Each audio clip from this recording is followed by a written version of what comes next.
ये पीड़ा मैं इसलिए साझी कर रहा हूं, अगर भारत को बौद्ध में बनाना है, अभी तक हम किसी और से लड़ते रहे, अब हमें किसी से नहीं लड़ना, अब हमें खुद से लड़ना है। क्या एक दिन का खाने का स्वाद नहीं छोड़ा जा सकता? आज आपने खाना खाया, हो सकता है कि शादी जैसी दावत ना हो, आप थोड़ा और पैसा खर्च कर लेते तो हम रायता भी बनवा देते, दो गुलाब जामुन भी खिला देते, और खाना खिलाने वाले वेटर भी बुला लेते। लेकिन भोजन ऊर्जा के लिए है, इसका स्वाद से, प्रतिष्ठा से कोई सरोकार नहीं। अगर बौद्ध समाज का निर्माण करना है, जो पिछले 50 वर्षों में देख रहा हूं, 68 वर्षों में, और खास तौर से दिल्ली एनसीआर के क्षेत्र में, यहां बड़ी संख्या में गाजियाबाद, हापुड़, पिलखवा दिल्ली के लोग हैं, गौतम बुद्ध नगर के भी हैं। वो कहेंगे बनते जी हमारे घर में आकर के हमें ही बुरा बता गए, ये आपके घर में खड़े होकर बात नहीं कर रहा हूं, ये हमारा भी घर है, और अपने घर में बताना कोई बुरी बात नहीं है। हम बौद्ध रीति से शादियों के नाम पर भी वही काम करते रहे जो नहीं करना चाहिए था। तो आज सीधी बात कर रहा हूं, अकेली जाति तोड़ने से, जाति को छोड़ने से बात नहीं बनेगी, परंपराओं को भी बदलना होगा। अगर कोई हमारी बात नहीं माने, कोई मलाल नहीं, बस मेरी दो बात आप मान जाओ, बारात में जाना और शादी में दावत खाना बंद कर दो। अगली बार जब आओगे तो शादी वाली दावत हम ही खिलाएंगे आपको। 18 मार्च को धर्म कारवां होगा, उसी धर्म कारवां में जैसा चाहो खाना खाना, बनाना आप ही को है, खाना आप ही को खाना, आप ही को बनाना, आप ही का पैसा है, आप ही के लिए। जो समाज जैसा खाना चाहता वैसा बनाए भी। आप इस सुंदर सभागार में आए, आपकी कल्पना सुंदर थी तो सभागार सुंदर मिला, कल्पना अच्छी थी तो वातावरण अच्छा मिला। अब जीवन के प्रति भी अपनी धारणा को बदलो। ये जीवन हमारा किराए का नहीं है, टेंट हाउस की दुकान से लिया हुआ नहीं है कि कोई भी आए सोने वाले गद्दों पर जूते से पैर रगड़ के आगे चला जाए। जूता तो साफ हो गया लेकिन गंदा तो गंदा हो गया। हम लोगों ने अपने जीवन को खुद गंदा किया है। शादी के नाम पर पौवा पी करके, बोतल पी करके खुश होते हो, बड़ा आनंद आया। क्या जीवन बिगाड़ना कोई आनंद की बात है? लेकिन विवाह शादी के नाम पर ये सारी परंपराएं सम्मान पाती हैं और जीवन थका जाता है, जीवन नष्ट होता है। तो मैं चाहता हूं कि प्रत्येक बौद्ध व्यक्ति शादी दिन में करे, बिना बैंड के, बिना बारात के करे, अपने परिजनों को ले जाकर के, सगे संबंधियों को ले जाकर के शादी करे, सामुदायिक भवन में शादी करे, अपने घर में शादी करे। लेकिन बारात, टेंट और बैंड, ये तीन बातें बौद्धों की शादी में नहीं होनी चाहिए। खाने के लिए मैं अभी मना नहीं कर रहा। शादी के बाद लड़का पक्ष चाहे तो अपने सगे संबंधियों को, मित्रों को, पड़ोसियों को खाना खिलाए, लेकिन कर्ज लेकर के ना खिलाए, बैंड बजा के ना खिलाए। शादी दिन में करे, रात को निशाचर लोग शादी करते हैं, रात को जागने वाले लोग। बौद्धों की कोई शादी रात को नहीं होती।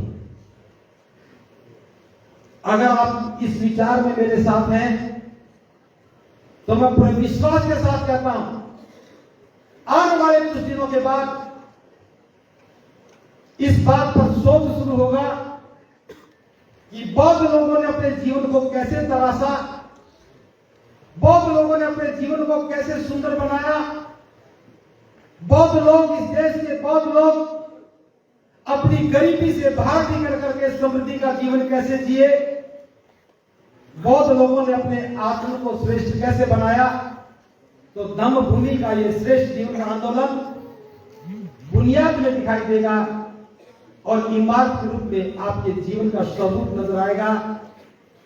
मैं ये बात विश्वविद्यालय प्रांगण में इसलिए कह रहा हूं, मेरा विषय केवल बौद्ध अनुयायियों से नहीं है, मेरा विषय इस देश के प्रत्येक व्यक्ति के साथ है कि प्रत्येक व्यक्ति का जीवन सुंदर होना चाहिए। इसीलिए हमने बौद्ध आचार संहिता बनाई। उस बौद्ध आचार संहिता में यह भी एक नियम डाला है कि बौद्ध लोग दिन में शादी करेंगे, घोड़ी पर नहीं बैठेंगे, बैंड नहीं बजाएंगे, बारात नहीं लेके जाएंगे। मैंने अलीगढ़ की बात शुरू की थी, मैंने कई बार ऐसे बार कहा और मुझे ये बात बताते हुए बड़ा फक्र है। कई बार ये बात कहने के बाद एक व्यक्ति ने हिम्मत दिखाई और उन्होंने जाति शादियों में जाना और दावत खाना बंद किया। बाकी हमारे सारे के सारे अनुयायी इस बात पर विचार नहीं करते हैं। और वो नाम भी बता दूं, वो नाम है बुद्ध अलंकारवाद। उन्होंने कहा कि मैं ना तो किसी की बारात में जाऊंगा और ना मैं दावत खाऊंगा। आज मुझे इस बात की बहुत खुशी है कि 150 करोड़ लोगों की आबादी का देश और मेरे विचार का समर्थन करने वाला एक ही होता है। कुछ लोग इसे संख्या में गिन रहे हैं और मैं इसे उपलब्धि में देख रहा हूं। कुछ लोग संख्या में गिन रहे हैं, मैं इसे उपलब्धि में देख रहा हूं। बाबा साहब की बौद्ध में भाग की परिसंकल्पना पर बनने वाली इमारत में एक ईंट सही जगह पर रखी जा चुकी है। जो बारात जाना और दावत खाना बंद करे, वो अपने दोनों हाथ ऊपर करके घोषणा करे।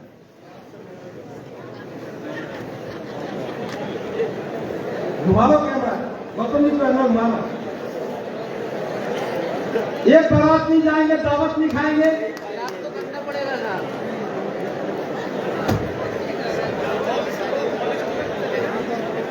सब एक दूसरे को देख रहे हैं। पड़ोसी बारात से जाकर मैं भी ना जाऊं।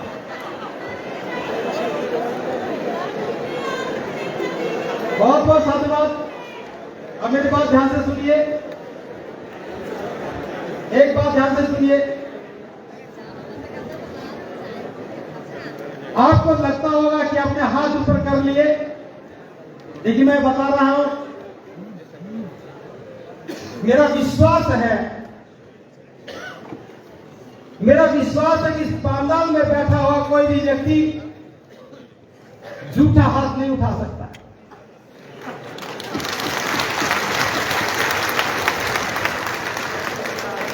लेकिन मैं ये भी जानता हूं, यहां अकेले अकेले आए हैं।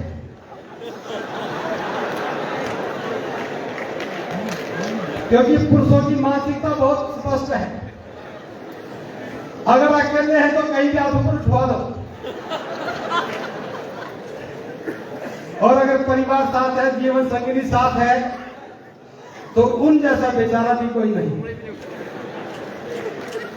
फिर भी मैं कामना करता हूं आज का ये कार्यक्रम आपको शक्ति दे, महाकाली बुद्ध अनुकंपा से आप अपने संकल्प पर खड़े उतर पाए। अगर ऐसा हुआ, ये थोड़े से लोग, मैं विशाल क्यों नहीं कह रहा हूं, क्योंकि मैं 150 करोड़ लोगों को देख करके बात कर रहा हूं। आप इस देश के 150 करोड़ लोगों की उम्मीदें हैं। इस देश से गरीबी को खत्म करने का कभी कोई प्रयास नहीं किया गया, लेकिन मैं कहता हूं ये घोषणा पत्र और इसके कि आपका समर्थन इस देश के 150 करोड़ लोगों को एक नई उम्मीद दिखाएगा और उन्हें सपने आने लगेंगे, स्वप्न आने लगेगा। अब मेरी गरीबी भी खत्म हो जाएगी। जैसे देश से जाति को जाना पड़ा, अब गरीबी भी इसके साथ साथ चली जाएगी। ये उम्मीद आप है, ये उम्मीद आप हैं। अगर घर में किसी के तकरार हो जाए तो थोड़ा साहस भी दिखाना, उन्हें कहना कि तुम्हें जाना जाओ, तुम्हें खाना तो खाओ, लेकिन मैं भट्टे जी को क्या जवाब दूंगा। और ये तो फोटो भी खींची गई है।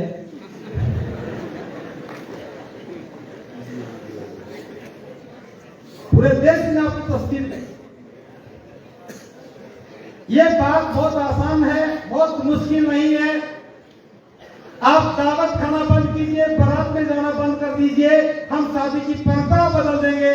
और शादी की परंपरा बदलने के बाद 10 नवंबर 2024 का ये दिन शादी के नाम पर होने वाले जुल्मों को खत्म करने में एक मील का पत्थर बनेगा। हम किसी की गरीबी को खत्म कर पाए या ना कर पाए, लेकिन किसी भी व्यक्ति को गरीबी के कारण जुल्म का शिकार ना होने दे, ये हमारी प्राथमिकता में होना चाहिए। आपने अपना जीवन संवारा, मैं आपके लिए साधुवाद ज्ञापित करता हूं कि आपने नौकरियां की, नौकरी में आने के बाद जीवन का स्वरूप बदला। आपसे बाबा साहब यही उम्मीद करते थे, लेकिन उनकी भी हैं जिनके घर में नौकरियां नहीं है, उनके भी जीवन के कोई उद्देश्य हैं, उनके काम कौन आएगा। आप लोग अब ये भी काम करना शुरू करेंगे, अपने मन में कल्याण की भावना पैदा करते हुए दान पारमिता का अभ्यास करें। अपने बच्चे के लिए कपड़े सिलवाते हैं तो किसी पड़ोस के बच्चे का भी ख्याल करो। आप अपने लिए जूते चप्पल खरीदते हैं तो किसी और का भी ख्याल करो।